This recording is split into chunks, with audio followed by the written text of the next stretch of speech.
Thank you, Dr. Charlton, for chatting with me about housing policy in South Africa. And you're a professor at the University of Witwatersrand? Witwatersrand? Close enough. Do you say Wits, or is there a short version of it? Yes, we do. We say Wits. So that W comes from an Afrikaans word, and the W in Afrikaans is a V basically in English. So it's Wits, yeah, Wits University. Great. And you've worked on a number of different aspects of housing policy, and I have seen interesting parallels between kind of some of the situations in South Africa and policy issues in Mexico around kind of mass production of housing. So I'll be asking you a couple kind of comparison questions. The topic of this week is self-help housing, and I thought it was interesting to focus on South Africa for this. For one reason, I wanted to learn more about South Africa and kind of how people have found accommodation in this country with such a history that is somewhat parallel to the United States.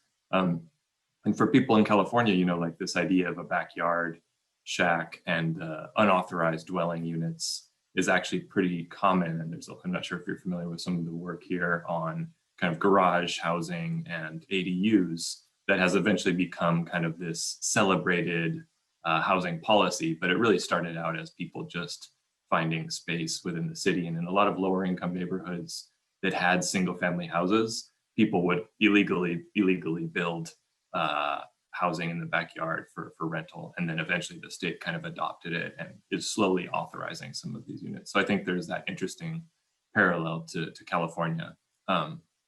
But maybe I thought we could just first, if you wouldn't mind, just kind of giving an overview of the kind of major housing program in South Africa. Yeah, sure. As people will know, we've had a very, very complicated history under apartheid, and housing and the issue of urban housing was, absolutely central to the apartheid government's way of controlling race groups, controlling urbanization, controlling who had rights to cities, etc. And so for that reason, housing has been an incredibly politicized issue, the way it is perhaps in many countries, but perhaps with that kind of level of intensity that the apartheid system brought to the story. So it's been a heavily politicized issue, and it was very much part of the new democratic government's promise to its constituents. And its promise in the campaigns to unseat apartheid. Housing was part of, it was used politically, and it was central to the kind of promises of what a post-apartheid world could be like. And so the new democratic government in 1994 was very keen to roll out very quickly some housing improvements and interventions. And in order to do that, it held a negotiating forum to develop a new housing policy in the years running up to 1994, at the same time that the big political negotiations were happening. So it's quite interesting that there was this kind of sector-specific forum that had trained unions and political parties and financial institutions in it, trying to hammer out what a new post-apartheid housing policy would look like. And because that negotiation was kind of done prior to 94, very soon after the democratic elections in April 94, the government basically started implementing this new program. And critics who look back on what was agreed in that negotiating forum and what started to be rolled out point to what they see as some big compromises with what we've ended up with. One of the big debates that was going on in that forum was whether to go for a big state-run rental program that would be building of apartment blocks and government subsidizing rental. So that was kind of one of the positions at that negotiating forum. The argument against that was that there wasn't enough money to do that. That's an expensive type of housing to do, not just in terms of the built form of multi-story apartment blocks, but also because if you're doing subsidized rental, your commitment balloons every year, because you're subsidizing this group's rent this year, and then you've got another group in addition to that next year. And so So people were nervous about whether the apartheid government had bankrupted the coffers and whether there was going to be enough money for the state program. So that wasn't adopted. And what we went with instead was very much a sort of home ownership, individual home ownership program that involved the creation of new neighborhoods, because we had to build a whole lot of housing stock. There was this massive shortage. Basically, the apartheid government stopped building housing. It used to build in the townships, the notorious racially divided townships. It used to build en masse, but that stopped in sort of the early 70s. So there was a huge gap and a huge shortfall. So the post-apartheid program went for creating these new neighborhoods of individual pieces of land for home ownership. And accompanied, it wasn't really a site and service program, because the government put a form of starter house on that land. It wasn't a complete house, but it was something that people were intended to add to improve over time. So that's kind of what we went for. And in the first 5, there were big promises of delivering 1 million of those in the first 5 years. We came close to those kind of numbers.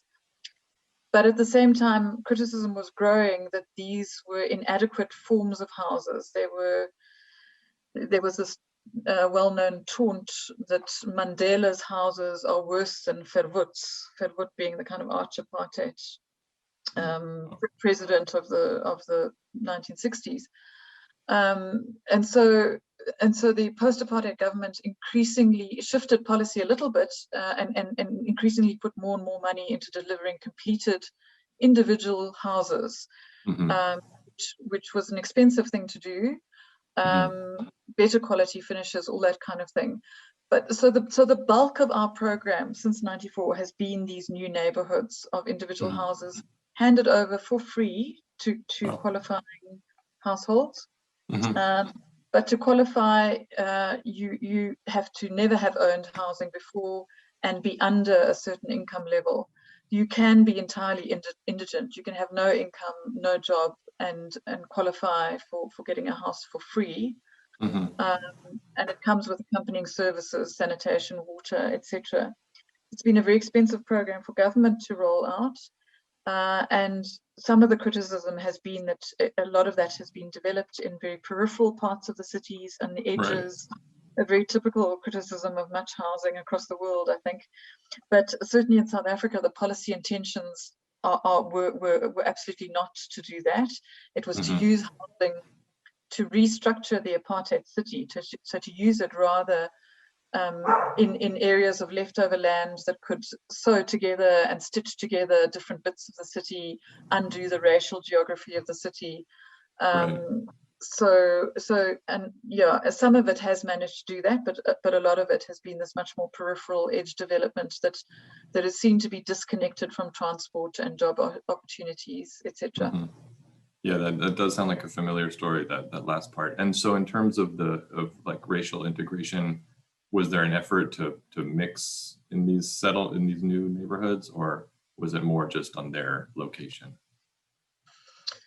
There wasn't particularly an effort to mix races, because the reality of the situation was that it was overwhelmingly Black African people who had been deprived of housing and who hadn't had an opportunity. So the intention wasn't to create racially exclusive areas at all, but in effect, these are largely Black African areas. What there has been is a far greater attempt in the last 10, 15 years to do economically mixed income developments. So that's to counter the criticism that we were creating sort of ghettos of poverty by doing a very similar income group. Since about 2006 or so, the real emphasis has been on trying to do integrated developments in the sense of being integrated with diverse land uses, but also different income groups. Those income groups haven't been particularly rich people mixed in with poor people. It's been more people, the not so poor, who actually don't qualify for the government program. but who really struggle to get a mortgage because they don't earn enough to really be considered a good risk by banks. And so government has tried to partner with those people and provide a little bit of a mortgage guarantee of a certain amount to try and assist that grouping to get a mortgage. So what these mixed income developments look like is private sector, private developer, speculative housing that is kind of on the market for sale. And then there are employed people, but in relatively low paid jobs, first-time home owners buying into these units. But in the same big neighborhood will also be these free giveaway houses for the poor. And then there also might be examples of some of the other programs that government does around housing, which are numerically much smaller than the ones I've been talking about. But we do have a small rental program called, we call that particular program social housing. So sometimes in these developments, you'll have some flats for rent run by a company, a not-for-profit company. So we're attempting to do these much more diverse kind of neighborhoods, and some of these are happening in quite good parts of the city to try and overcome that criticism about the spatial problems. But it's a very sort of mixed picture of success and failure. Right, I can imagine. Yeah, I mean, I wonder how local implementation affects it, because the major program is run by the national government, but is it implemented by local agencies, or is there a national agency that is in terms of choosing locations and actually getting the housing built? Is that done by kind of local branches of the national government or by local governments themselves? It's quite a complicated institutional story that has bits and pieces of everything that you've just mentioned in it. So formally, housing is a concurrent competency of national government and provincial government. And there are 9 provinces in South Africa. At the same time, we have some quite strong local government, particularly metropolitan municipalities that are big local governments. And some of those have some housing function by assignment. But there are tensions between these levels of government. So what you will find is that a provincial level of government will have particular ideas about where it thinks a new housing project should go. Right. And it has quite a lot of sway and influence around that.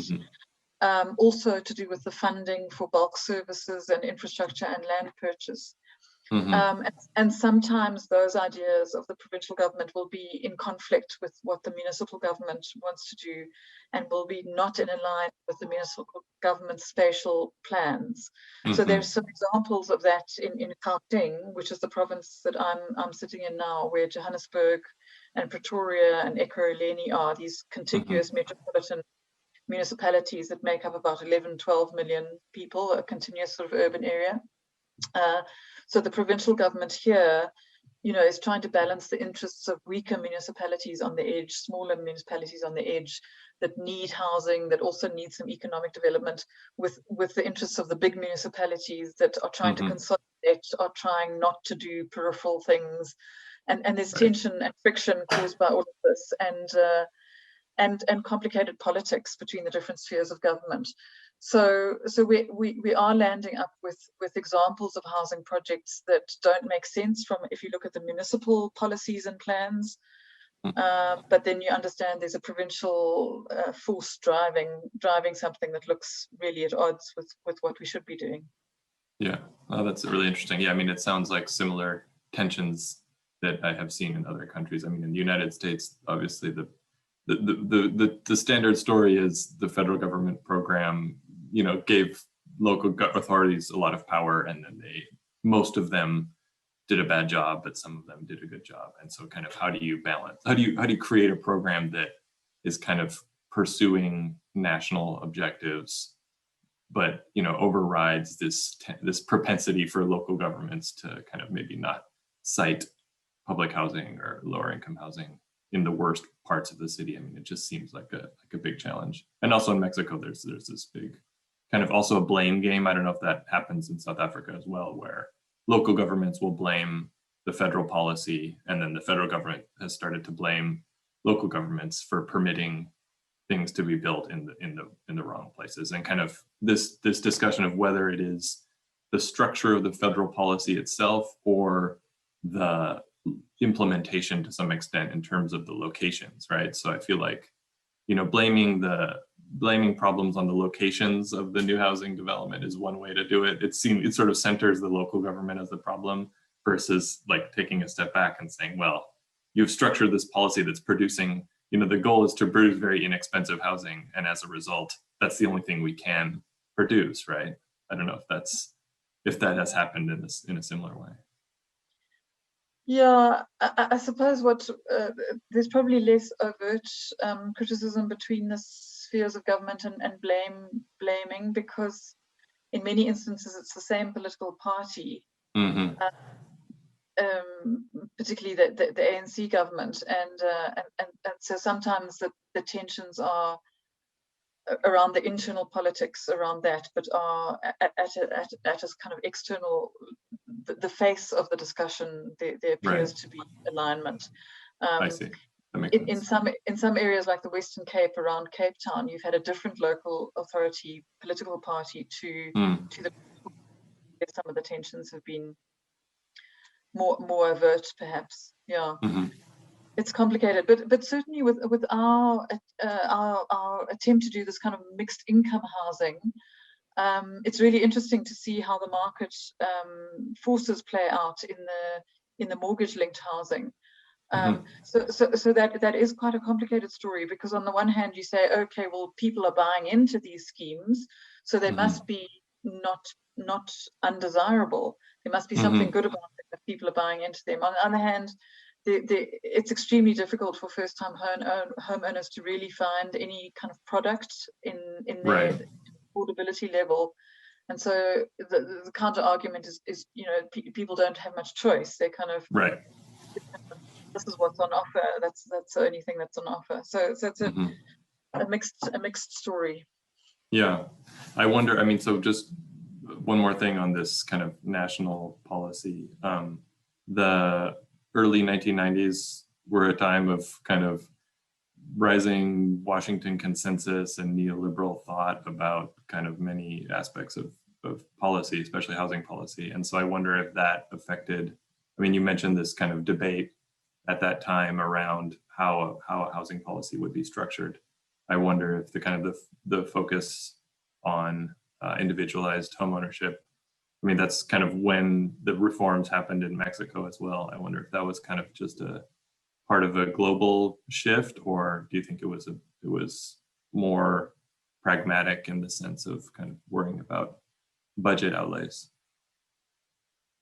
Yeah, I think that a few people have sort of looked at this. I think Alan Gilbert might be one of them, who's has had a bit of a look at the extent to which the housing subsidy scheme in South Africa drew from examples elsewhere in the world, particularly sort of Latin American examples at the time, and others have looked at to what extent we were sort of influenced by perhaps World Bank thinking. I think there's different views on this. You know, the one view is that we had a version of this housing program even under apartheid in the late 1980s. And that what came out of those negotiations was more continuity with what was happening then than anything else. Another view also talks about the importance of land and home ownership, given the apartheid history, when Black Africans were not allowed to own property in urban areas, basically. You were considered a temporary sojourner who was allowed into an urban area, provided you had a work permit. You were there as an employee. You had no rights to, you know, sort of consolidate a life and family there. I mean, I'm giving this extreme example. By the 80s, all of that was crumbling and falling away, and people were establishing lives in urban areas, but and also starting to be able to purchase housing as apartheid kind of collapsed, and the apartheid government saw some value in trying to stabilize the political unrest in the townships. Mhm. But I suppose my overall point is that there was this huge kind of poignancy to the idea that people should be able to root and feel secure and own something. Right. Connected to that history, going all the way back to the promises made in the Freedom Charter in the 1950s Mhm. by the sort of liberation movements. And so one has to factor that trajectory in, as well as what might be happening in more global trends around these kind of things. Probably a kind of complex mix of all of this. Yeah. That's interesting. Yeah, no, that makes a lot of sense, actually. And so it wasn't this kind of wealth building. I mean, it's interesting how these policies are framed. And in Mexico, a lot of the housing policy has been framed as kind of a economic, like the importance of the economic sector and the importance of wealth building to some extent, rather than kind of, even though in society there is like a tradition of ownership kind of being for the family and for longevity, for the establishment of a place in the world and kind of these more social framings rather than economic framings.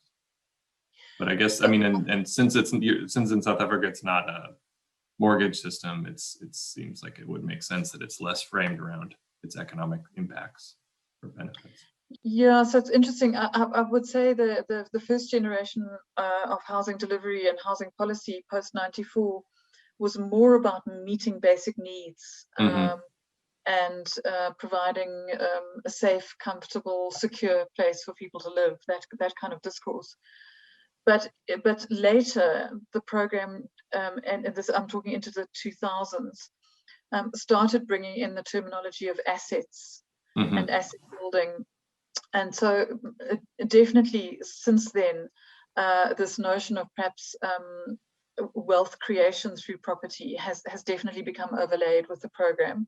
I don't think it was really that in its origins, but it certainly has become that now. And it's a little bit of an unresolved kind of tension, because there is the idea that this housing that people receive should be able to perform in the market the way everybody else's housing does. There's a huge culture of home ownership in South Africa amongst more privileged people, much more so than rental. And buying and selling properties is very much what people do and what people see as kind of part of the ladder of prosperity, if I can put it that way. So that discourse has become overlaid over the low income housing program, but at the same time, people are there's a clause in the title deed when people first receive their house, which says you may not trade, you may not sell this house for a particular period of time. So it's time bound. It varies a little bit from province to province, but it's something between 5 and 8 years fiction. And there's a lot of contestation around that issue. So as the analysts say, but now you're dictating to people what they should do with their own asset. Government says, look, we're trying to protect people from being exploited by people who come and offer a very small amount of money and take this house away from people. So we're sort of looking after people's own interests. It's maybe a bit of a sort of paternalistic view of it. So we have this kind of awkward thing where the housing is intended to perform in the market, but it's kind of stopped from doing that, at least in its early stages. And yet there is quite a lot of trade happening, but quite a lot of it informally, not going through the deeds office. Interesting. Yeah, so maybe we should shift to talking a little bit about self-help housing. I guess it was when I first reached out to you, and I mentioned that you had questions about why South Africa and self-help housing. I think the backyard dwellings is what had drawn my attention to it, but it's not a country that's necessarily known for having a program focused on, supporting self-help housing per se. But I guess maybe, can you give a sense of kind of the different types of kind of self-help housing in South Africa? Yeah, sure. So perhaps I'll mention 3. So backyard dwellings are definitely enormous in number, in kind of scale. There's been a phenomenon for decades in old apartheid, in the yards of old apartheid houses, etc. But certainly over the last 10, 12 years, it's really become a big phenomenon in the big urban areas. And many of these rooms are being built in the backyards of government provided housing, although that was not anticipated by the state. It's not welcomed particularly by the state at all. It's viewed as a bit of a contravention of what was intended, and often it's viewed as a sort of re-informalizing of what was intended to be a formal program, as in dignified, decent housing standards. But this backyarding takes many different forms, and in terms of the building quality. So some of it's very provisional materials, some of it's much more formal, sort of bricks and mortar, and some of it is also at the scale where one might call the owner of the yard and the person who's running the rooms definitely a kind of entrepreneur landlord. So people are building 6 rooms in a row and then a double story of that. Maybe there are versions where these are kind of rooms with their own ensuite bathroom. So there's kind of that level of perhaps quality, sophistication, expense, but there's also the very provisional, basic kind of unit with a shared toilet in the yard and quite poor services and poor levels of privacy.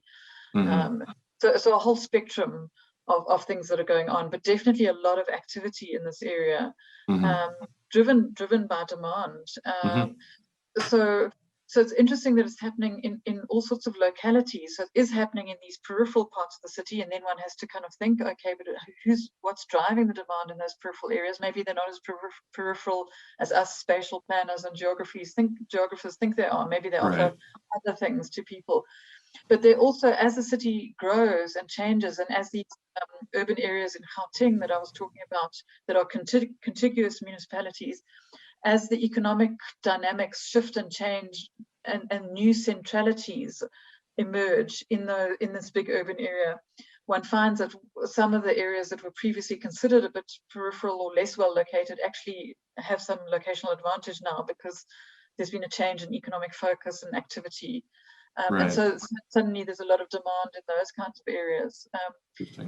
Workers looking for rental accommodation connected to something going on in the area, or things like that. So it's a really interesting phenomenon, and there's a lot of interest in the sector, in the housing sector, as in policymakers, financiers, etc., and also in government, in how to respond to this. So there's a lot of people saying we need to facilitate it much better. We need to plan for it. We need to think about putting in the infrastructure that allows for this kind of densification, because it really is resulting in enormous densification, which is not a bad thing, because we've got very low density cities. So the people are saying we need to facilitate it in various ways. We need to improve the quality of it by encouraging loans and advice and things like that. But also a sort of awkwardness about whether local authorities have the capacity to support this, what the particular local attitudes are to this. So a lot of very sort of uneven responses and reactions to it. So that's the one big kind of self-built housing. And sorry, can I ask about that real quick? So I'm very interested in the kind of the policy reactions to this kind of ground up action. Have there been kind of like, so in LA, there's this unauthorized dwelling ordinance that seeks to kind of formalize unpermitted units. I wondered have there been kind of policy responses that recognize these as housing units and provide support in some way?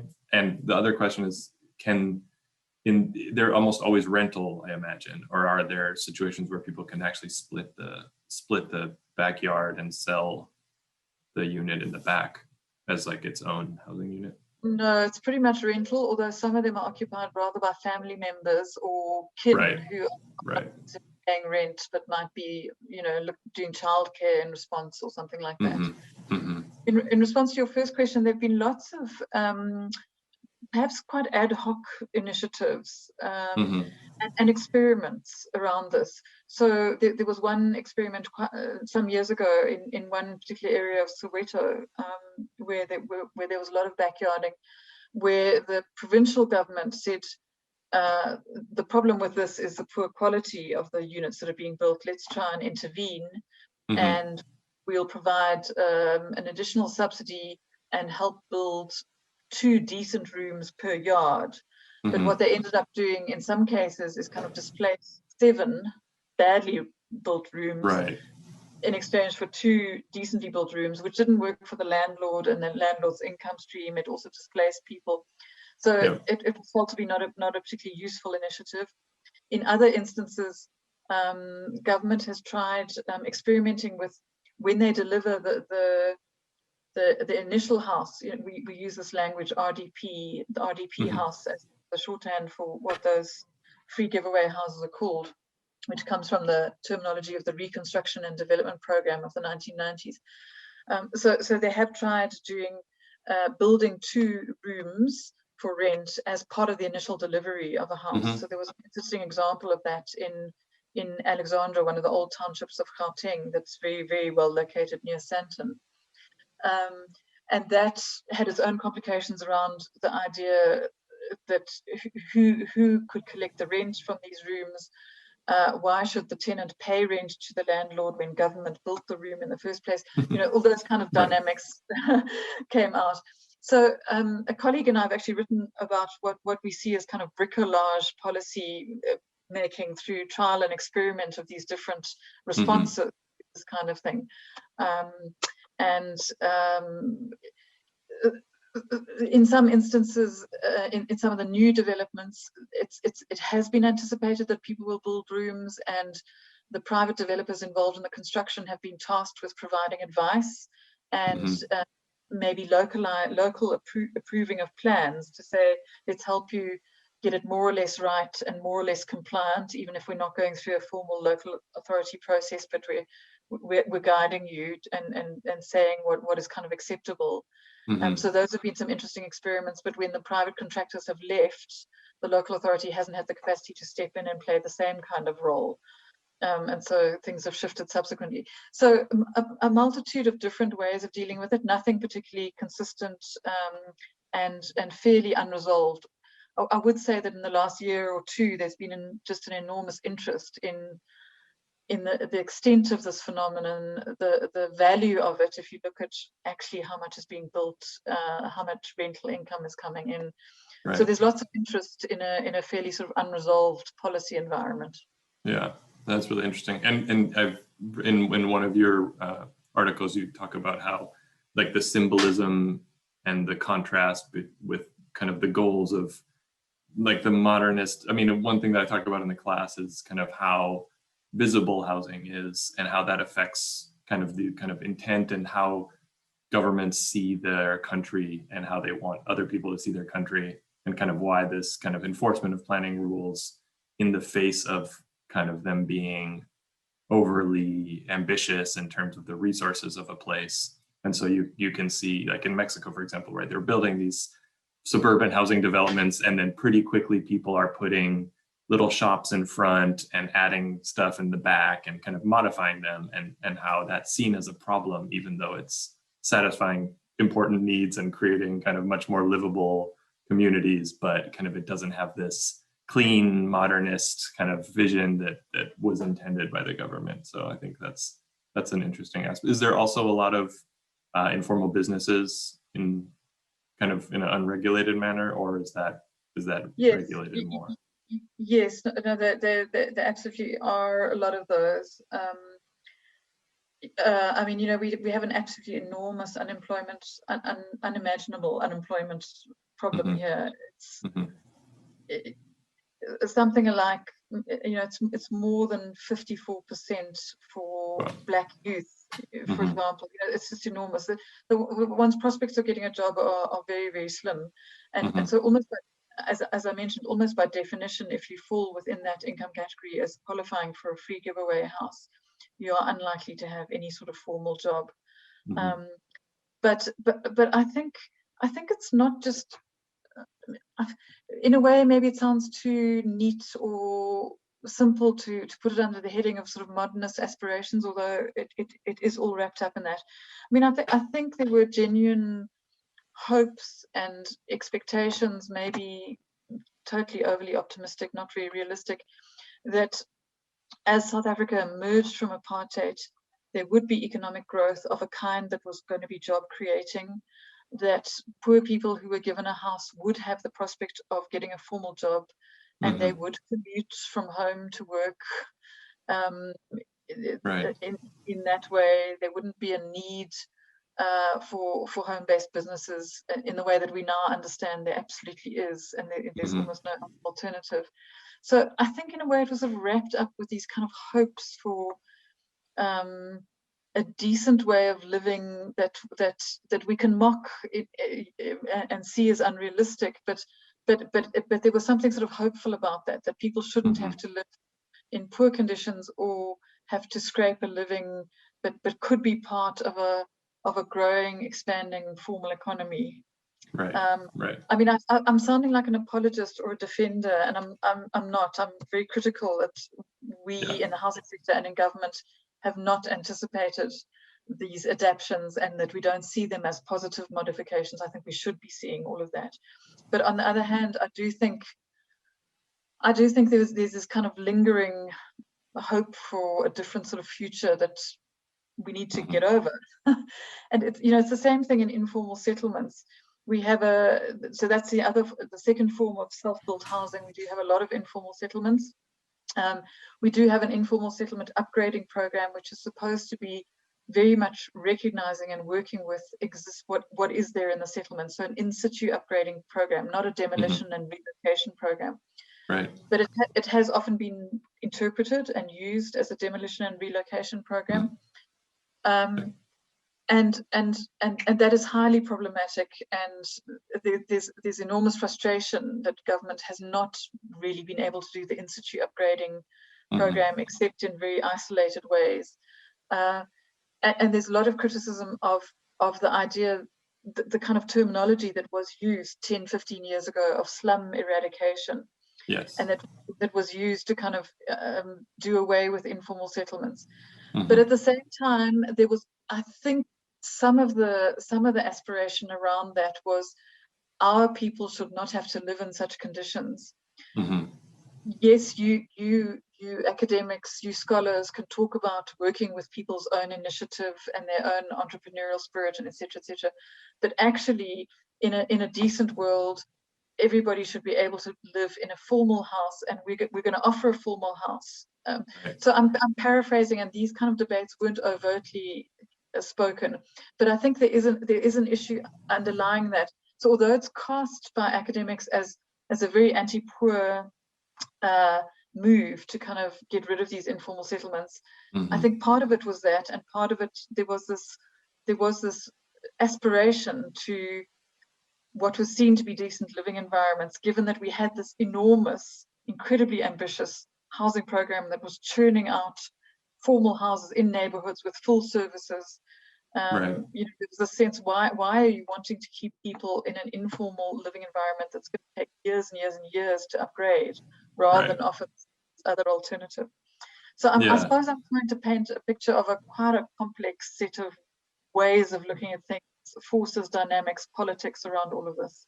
Yeah, no, that's super interesting. And I think you're right about this kind of trade-off and tension between kind of motivations and just how hard it is. I mean, kind of in situ upgrading takes a really long time, right? And can be much more expensive than building a new neighborhood from scratch. And so exactly. I think it is like the like world without slums slogan or whatever is I think easily critiqued, but like I think probably, and misused by a lot of local governments to actually just destroy neighborhoods that they don't want to exist. But like I think the original intent was a world without slums in order that everybody has a kind of higher quality of life, right? Not to destroy neighborhoods. So in terms of informal settlements, these are mostly on like in terms of the origin of the land, is it mostly government land that's being kind of squatted on, or are there kind of people selling their own private land in an unregulated manner. I mean, those kind of usually are the two major kind of origins of informal settlements. I wonder if there's a common practice in South Africa, or is it mixed? I would say it's a mixture, and there are all sorts of different kinds of underlying land holdings. I think a lot of it is government land, but of different kinds. For example, the edges of railway lines that are owned by the Railway Authority. Also, bits of leftover what were perhaps green spaces, but sort of passive green spaces. So I'm thinking in Durban on the East Coast, that following political violence of the late 80s that displaced people from the edges of the city, people fled into more well-located parts. But that particular city has got very thick vegetation, very steep topography, and people were finding sort of undeveloped bits of land to occupy in between, in amongst areas. And so that was another kind of settlement that was developing. There quite big settlements that have developed around some of the platinum mines, in particularly the Rustenburg mining area, about an hour from Gauteng. And of course there was the famous, infamous, terrible Marikana massacre, which was a police shooting that happened 2012, I think it was. It was to do with miners' strikes. But underlying all of that was quite a complicated housing story, where these were migrant miners from all parts of the country, but also from across the border, from Mozambique, Zimbabwe, Lesotho, etc. And under former apartheid systems, the mines would have provided single-sex hostels as living conditions on the mines. Highly problematic living conditions, very poor living conditions. And over the years, there have been different kinds of accommodation sort of solutions offered to miners, but one of the more recent ones are these living out allowances, where the miners get paid allowances to then rent or make some other kind of alternative accommodation. And what's happened around some of these mining areas are informal settlements and shacks for rent by others who live in the area. And the miners have been, in some instances, choosing to live in very poor conditions in order to save money and send money back home, and to family members. So to not use their allowances for their own comfort. And it's wrapped up in a complicated story of how indebted, wrapped into debt the miners are. So that's a particular kind of informal settlement that's then grown up in those sort of mining areas. So I would say there's a huge diversity of different kinds of settlements for different reasons, and some sort of very complicated dynamics to unpack there. But I mean, I guess, and you mentioned the human settlements language as being important, and I think that's something that has not happened yet in California with kind of what people call homeless encampments. But I think in a lot of the world, people would call informal settlements because they're semi-permanent. And, I think that recognizing them as human settlements rather than this idea of kind of a transient encampment or something is important politically. So there's a lot of effort to try and get in-situ upgrading going. The national government has got a particular unit dedicated to try and get this going, but it has been incredibly slow and incredibly difficult. And part of it is to do with the complexity that you were mentioning of what it takes to do in-situ upgrading. Probably 7-8 years, a typical upgrade. And it's complicated. You're working with people, you're working with communities, you're working with factions, dynamics, and all of that. Whereas an empty land greenfields development is very different from that point of view. So I think there are a whole set of reasons wrapped up in that. But maybe let me just quickly mention the third type of self-built housing. And this is maybe a category that doesn't fit very neatly into the self-built heading. But what we do have is a lot of occupied buildings. So buildings that are formally built as apartment blocks or office blocks, for example, in the inner city of Johannesburg, but also in some less well located or further out kind of sub-nodes. And those are occupied in a very intense way. So people are occupying subdivisions within apartments. Mm-hmm. So areas might be divided by curtains or provisional sort of packing case material or light material of some kind. Mm-hmm. And so somebody might be renting a very small area, as small as the size of a bed, Mm-hmm. within an apartment or within an old warehouse or something like Mm-hmm. that. Mm-hmm. And there's quite a vibrant market in the rental of this, the informal, and it's what is the term used? I mean, room renting or space rent? The term that I know of comes from a student of mine who did some really interesting research on this and has published an article. So he calls it rooms and spaces, because not everything is a room. Some things are spaces. These subdivisions of rooms. Right. And these things are advertised. So they're particular physical walls in the city where you can go, where people stick up handwritten adverts. Right. And there they'll call it a room or a bed space, or they might say balcony space or something like that. And then they'll give the price. Sometimes it's shared with somebody else. Sometimes you can get it on your own. And there's a lot of churn, people coming in and out of this, because that's one of the attractive things about it, is that you can enter easily and exit easily. It's not like there's 3 months deposit that you have to pay and giving a month's notice like you would in a formal market. So it's flexibility, sort of easy in, easy out, is really important. So that's another very significant way in which people are finding accommodation in particular parts of particular cities. It's very challenging for local governments to know how to deal with that, because they're big issues raised through health and safety of these buildings. Some of them have been cut off from services because the original owner of the building has not been paying the local authority for electricity or water. So that creates very problematic and very unsafe conditions, not just have a spillover effect onto the neighborhood.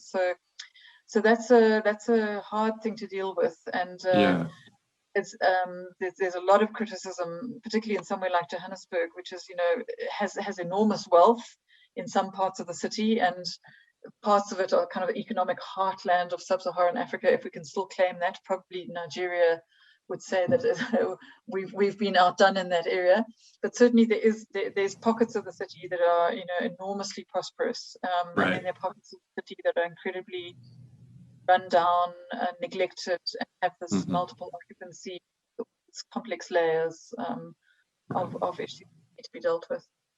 Yeah, and that's very similar to the conversation I had with the professor in Hong Kong about subdivided flats there. And I mean, it's in a similar manner of an extremely wealthy city with some of the most expensive real estate in the world, probably. And it has a lot of the older buildings are heavily subdivided.